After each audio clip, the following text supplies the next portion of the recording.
Ohio softball looks forward to a 3-game series against Central Michigan. Newswatch starts right now.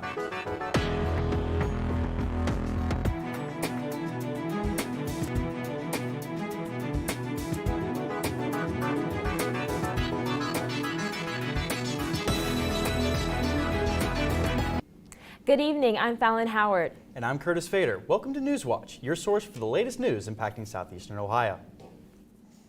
Another rebuke was issued by the Ohio Supreme Court for unconstitutionally gerrymandered statehouse maps. The Republican-controlled map-making panel had their proposed maps cited for gerrymandering for the 4th time. In a 4-3 ruling, the court ordered the Ohio Redistricting Commission to reconvene and draw up new maps by May 6th. Primaries in the Ohio House and Senate race have already been called off due to this ongoing dispute. Earlier this week, a federal court signaled its intention to resolve the stalemate between the commission and the court if a solution wasn't reached. The Athens County Sheriff's Office is announcing it's joining a new drug task force spanning multiple counties across the Southeast Ohio region.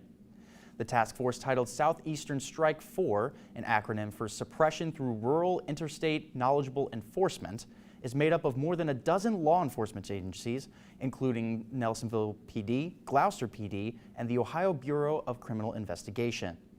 Athens County Sheriff Rodney Smith states that the office is able to lend his experience to other counties in the task force, and he says, quote, "The extra resources will only bolster our ability to get these devastating drugs off our streets," end quote.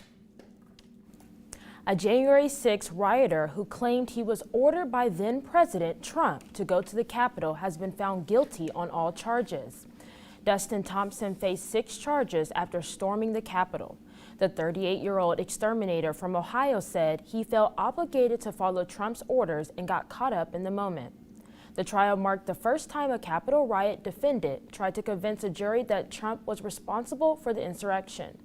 Thompson's lawyer argued that Trump had incited the riot in his speech preceding the march to the Capitol after telling his supporters to, quote, "fight like hell," end quote.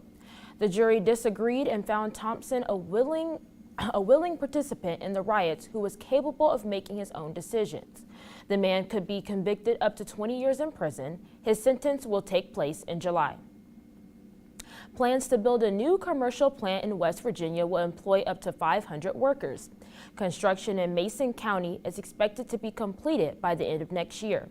Frontier's North American Energy Technology Company announced the plant will process more than 2.7 million tons of coal annually.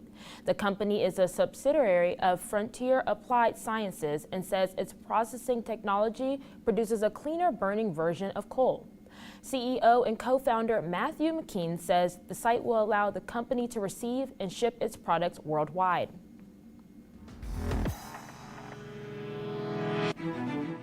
We saw really nice weather today where we even got up to around 73 degrees earlier, but it's been really dry. We do have an enhanced fire risk right now for the viewing area because we do have humidity at around 15%. That's going to last until 8 p.m. tonight once we get that humidity back up to above 30%. But right now we're looking at 71 degrees outside under fair skies, and we do have a southwest wind at around 13 miles per hour. And looking across the region, temperatures are in the mid 70s to upper 60s towards the north. We're going to continue to see dry conditions over the next couple hours, but we do expect some rain to move in later this evening, and I'll have more on that in my full forecast coming up. But looking at tonight, we're going to see lows down to around 49 degrees with rain likely.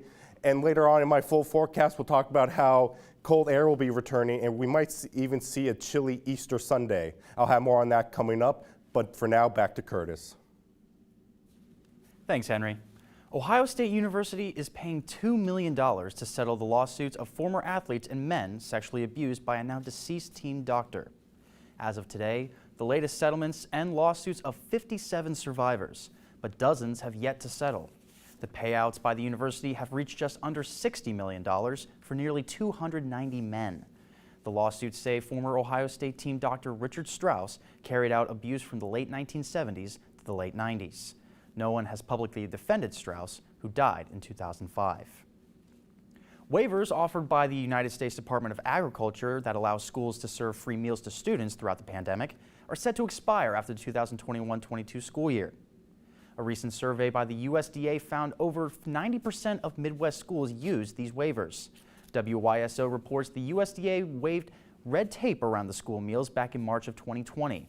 One of those waivers allowed schools to serve free lunches to students, whether they were eligible or not. President of the School Nutrition Association, Beth Wallace, says this will have a major impact on children who might not be able to afford lunch. She also says schools and families need to be prepared for a large increase in the cost of buying a meal in the coming school year. The federal government announced yesterday it will end the pandemic public health emergency in July.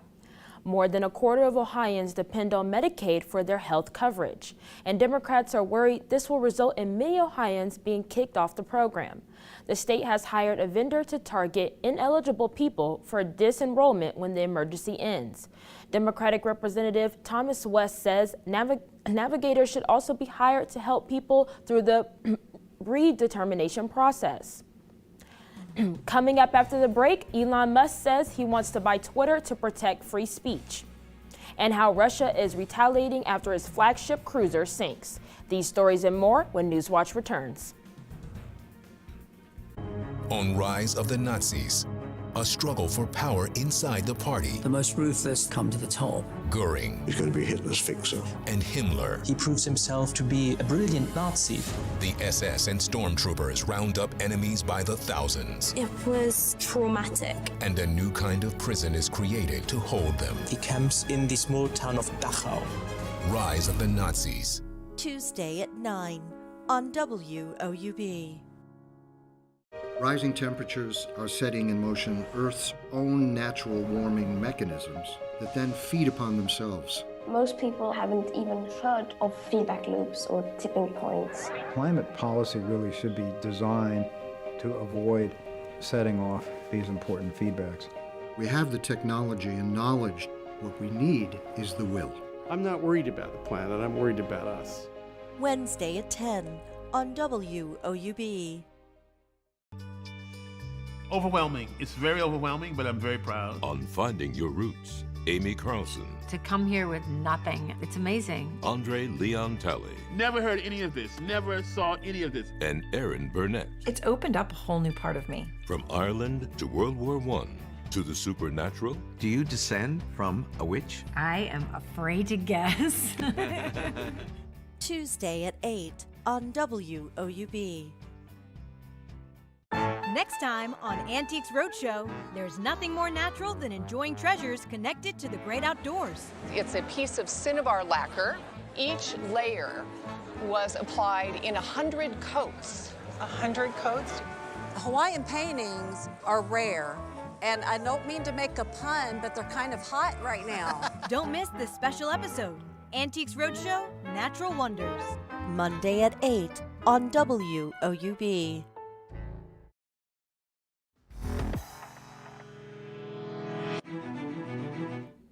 Elon Musk announces his intent to take over Twitter for the sake of democracy. Musk, the man behind Tesla and SpaceX, says his takeover attempt isn't about money, but about free speech. He is offering to buy the rest of the company's share at a double-digit premium.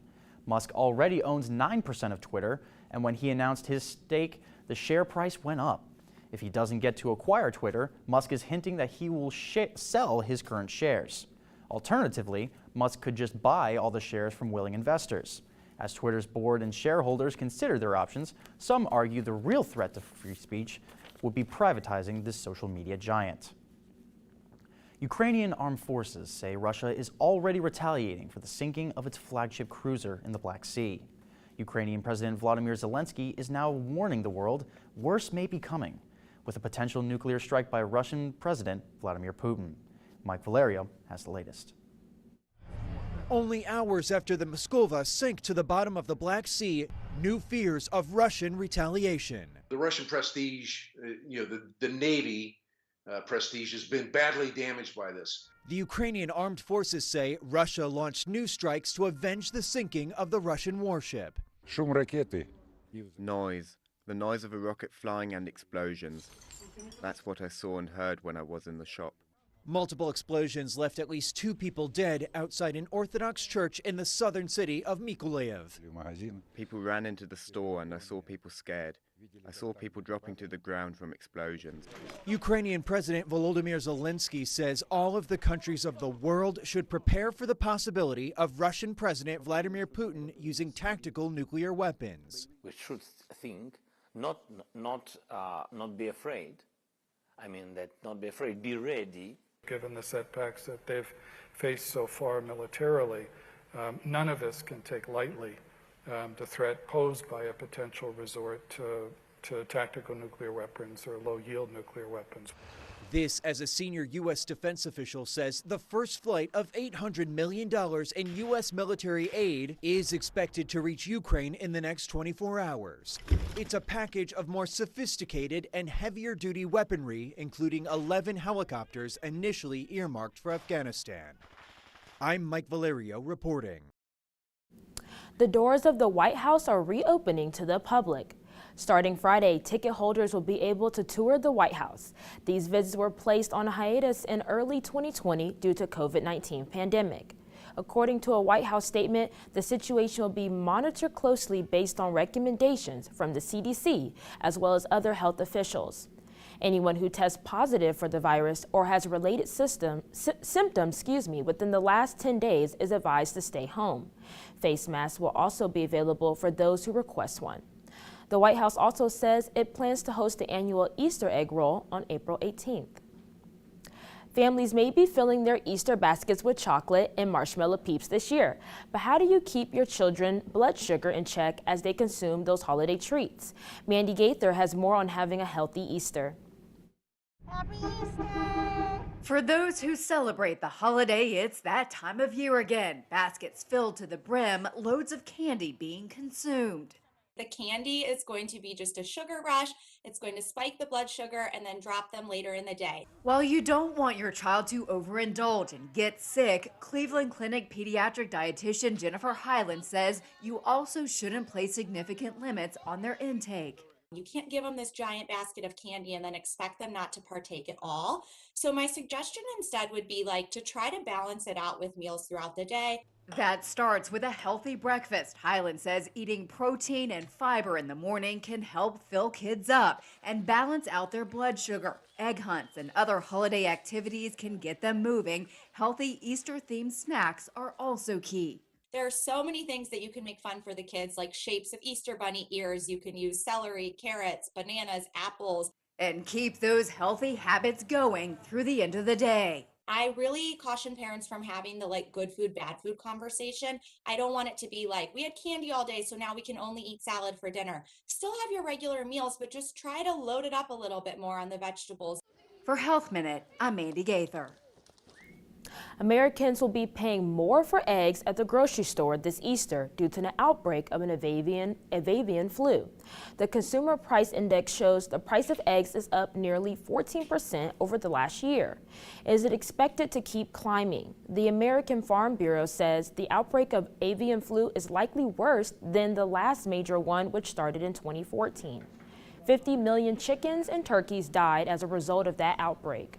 So far, the virus has been detected on farms in 25 U.S. states and in wild birds in 31 more. The CDC says the risk of the bird flu infecting humans is low. Congress is taking action to revamp rules regarding 401ks. That story still ahead. A chilly Easter weekend is in store for us after some rain moves through overnight tonight. I'll have more on this in my full forecast coming up on Newswatch, but first a look at stocks of local interest.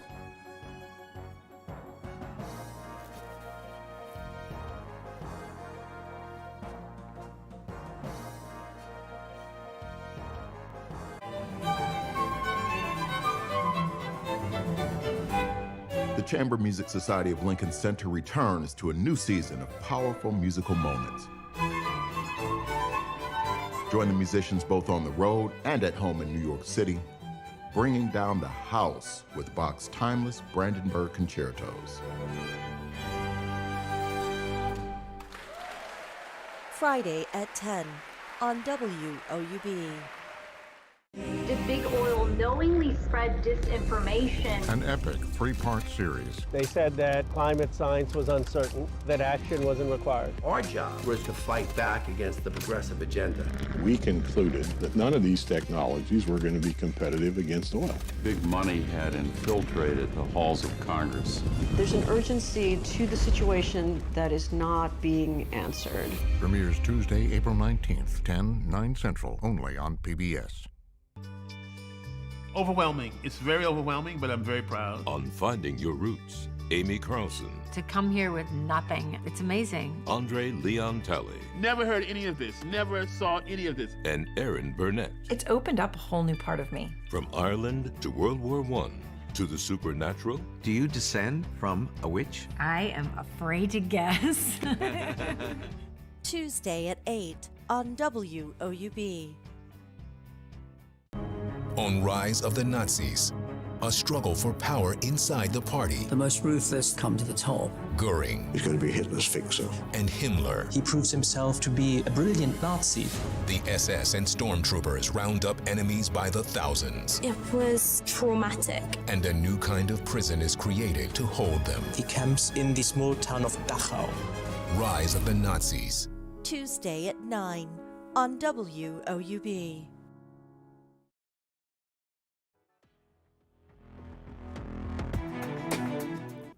Welcome back to Newswatch. I'm forecaster Henry Groff with a look at your weather for this weekend. And we saw really nice weather today where we got up to the low 70s and we saw plenty of sunshine. And looking at our radar right now, we're going to stay dry for the next couple hours, but we do have rain moving in from the west as an area of low pressure is developing that will be bringing us a cold front. As you can see across Missouri and heading into Kentucky, we do have ample showers, and those will be moving through as we head to midnight and the morning early hours. Again, we do have a cold front developing with this system, and that's what's going to be bringing cooler temperatures over the weekend, so we are not going to be seeing the 70s for a while. So hopefully you enjoyed the weather today. But looking at tonight, we're going to be dropping down to around 49 degrees. We do have rain likely at 70%, but it's mostly going to be overnight tonight. But heading into tomorrow, we do see a chance of some showers, but the cold front will be pushing away, bringing in more cold air. But overall, tomorrow we're going to be seeing a couple showers, but we still could see some peaks of sunshine. So looking at tomorrow, still 30% chance of showers. We're going to be reaching to around 61 degrees. Not too bad, a little chilly, but still really nice. But we're going to be dropping down to around 31 degrees as we head into our Saturday night into Sunday morning. So if you're heading out to see family this weekend for Easter, make sure to bring a coat as it's going to be really chilly for our Sunday. Heading into tomorrow night, we still could see a couple showers. Cold front is out of our area, and we are going to be bringing in more dry weather for our Sunday as high pressure will be building back in for our Sunday. And looking at Sunday, high pressure is now building up to the north. We aren't expecting any precipitation again for our Sunday. It's going to be looking really nice. We'll see plenty of sunshine, possibly a few clouds, but overall looking really great. And for the temperature on our Sunday, we're going to be looking at a temperature of around 55 degrees. Still, we're going to be seeing a low of around 38. Because it is spring, we do have to have crazy temperature swings. So again, Saturday we're going to be at around 61 degrees with a low of around 31. And then for our Monday, we'll start to warm up a little bit as we head to around 55 degrees. Still another chance to shower. But for our Tuesday and Wednesday, we'll be back to partly cloudy skies and temperatures will be warming right back up to around the mid 60s. And then by Friday, we'll be back to the low 70s. But for now, I'm going to be handing it back to Fallon. Thanks, Henry. Congress is taking action to help avoid a potential retirement crisis. A bill expected to reach President Joe Biden's desk later this year could bring about new rules involving 401k programs. Jen Sullivan has a closer look at how those changes could impact retirement savings. Here we are. Your retirement savings may be about to face a major and inevitable change. Part of this overhaul is to actually force people into saving in their 401k plan. The legislation, Secure Act 2.0, is expected to reach President Joe Biden's desk by the end of the year. If passed and signed, it could require most employer-sponsored retirement plans to enroll eligible workers automatically at a 3% level. That would increase by 1% until you're contributing 10% of your paycheck annually. But workers would have the option to opt out or change their contribution level. Most people do not understand something called the pay yourself first rule. And that means put money in your retirement plan before you start spending money on things like entertainment and travel. The plan would also delay mandatory withdrawals and limit penalties for those who fail to withdraw on time. The proposed act could also make it easier for those with student loans to save and for older workers to make catch-up contributions. It's also a major change for part-time workers who would be able to contribute to 401k plans for the first time. With pension plans nearly extinct and the Social Security Trust Fund facing a 75-year deficit, experts say 401k plans are more critical than ever. The three-legged stool of retirement has basically turned into a pogo stick, and it's going to be on your back and your responsibility to save money. For today's Consumer Watch, I'm Jen Sullivan. The plan would also extend tax credits to small businesses, providing greater access to retirement plans for their workers. And it would create an online database for Americans to locate lost retirement funds. Coming up in sports, Ohio softball takes on a conference opponent at home for the weekend while the baseball team are on the road. All this and more coming up after the break. And be sure to stay tuned to WOUB. Here's a look at what's coming up tonight on your public television station.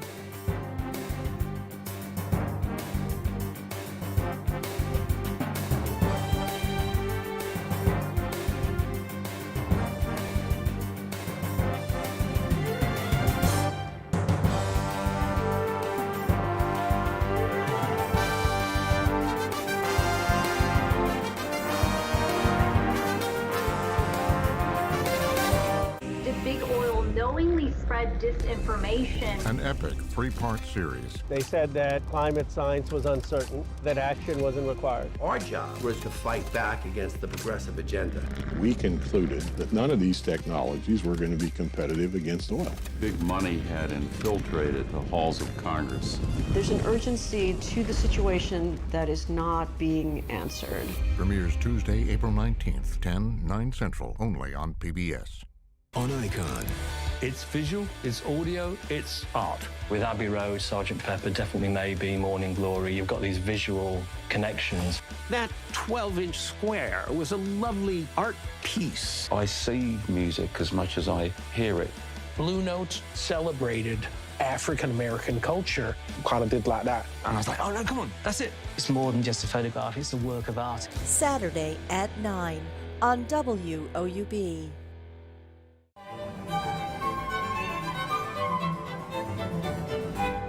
The Chamber Music Society of Lincoln Center returns to a new season of powerful musical moments. Join the musicians both on the road and at home in New York City, bringing down the house with Bach's timeless Brandenburg concertos. Friday at 10 on WOUB. On Rise of the Nazis, a struggle for power inside the party. The most ruthless come to the top. Goering. He's going to be Hitler's fixer. And Himmler. He proves himself to be a brilliant Nazi. The SS and stormtroopers round up enemies by the thousands. It was traumatic. And a new kind of prison is created to hold them. He camps in the small town of Dachau. Rise of the Nazis. Tuesday at 9 on WOUB.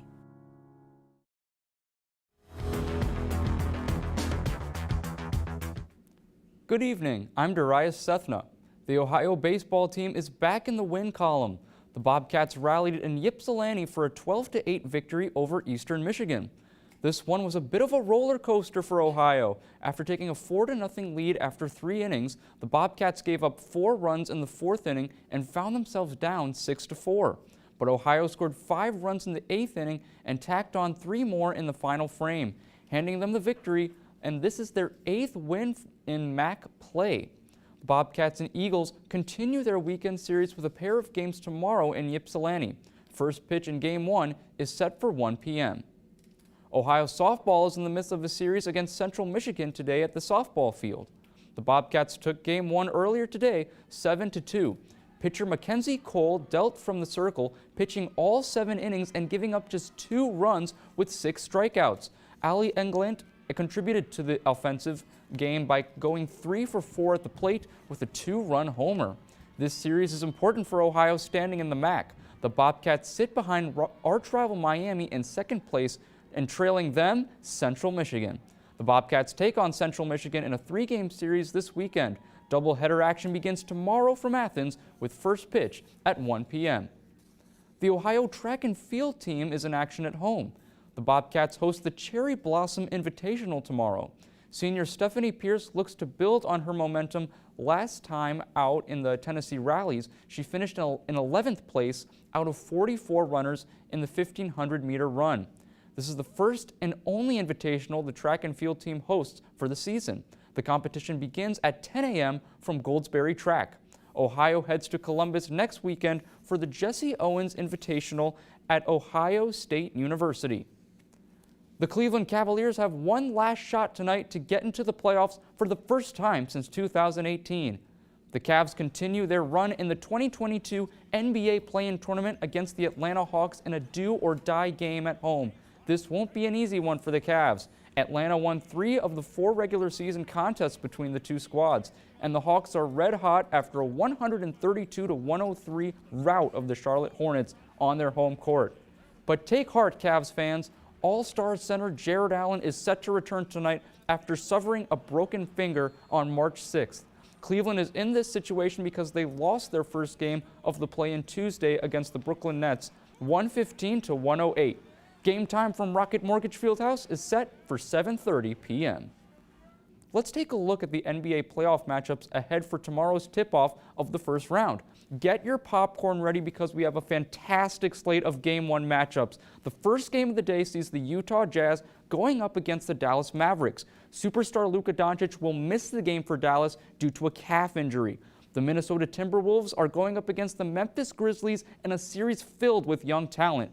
Ja Morant and the Grizzlies look to prove their doubters wrong, while the Timberwolves hope to win their first series since 2004.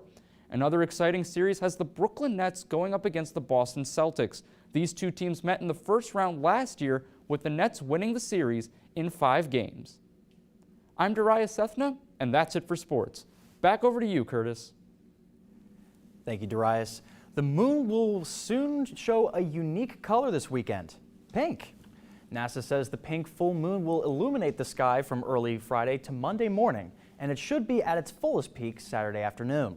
The pink moon refers to its spring arrival, so it will not only be the color pink, not actually be the color pink, sorry about that, but the moon is also known as the fish moon because, as coastal tribes note, it appears at the same time as the shadfish swim upstream to spawn. It is also called Passover moon because its appearance coincides with the Jewish holiday. Passover begins at sundown tonight and ends the following week on nightfall on April 23rd. Well, looking at tonight, we're going to be dropping down to around 49 degrees. We do have rain moving in overnight tonight, so if you're going to go outside to look at the full moon, you're not going to be able to see it. But heading into tomorrow, we do see temperatures rise back up to around 61 degrees. And we're going to be staying cool for the first half of the week, but we'll warm back up heading into Wednesday through Friday. That's very exciting to hear. Now, Easter is a huge holiday, but luckily, from what we've heard, you can go outside to do your Easter egg hunting. You'll be able to head outside, but it's going to be really chilly, so definitely you're going to have to bundle up for this Easter. Yeah, definitely look forward to it. But that does it for our broadcast this evening. Thank you for watching. I'm Curtis Fader. And I'm Fallon Howard. And for Darius Sethna and Henry Groff, thank you for watching and have a great night.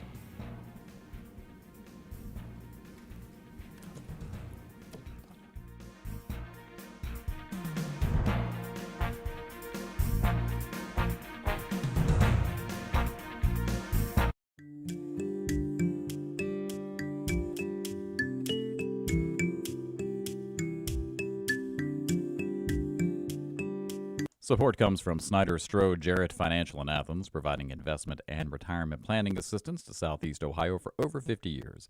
Snyder Strode Jarrett, not just another financial firm. More information at ssj.finance.